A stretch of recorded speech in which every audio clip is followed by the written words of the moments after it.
First, let's get to weather. Check this out. The washes are really flowing, and you can see really just how much rain we've gotten in the last few hours alone. This water is rushing in a wash near Speedway and Wilmot.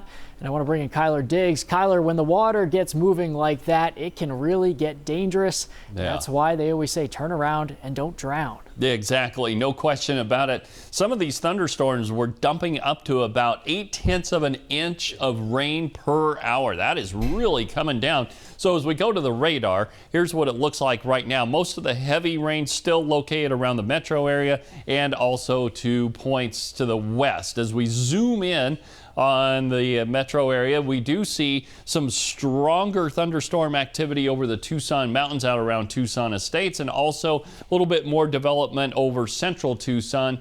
And we also have been seeing some very heavy rain over the Tucson mountains, so likely some flooding occurring there as well. Flash flood warning is still in effect until 6:15 for the northwest side of Tucson. And then as we move to the southeast, we've got a flash flood warning in effect for central Tucson, extending all the way down towards Rita Ranch Vale and Corona de Tucson until 6:45. And then we do have a flood advisory for Tucson Estates, the Tucson Mountains, and out to the southwest towards 3 Points until 6:45.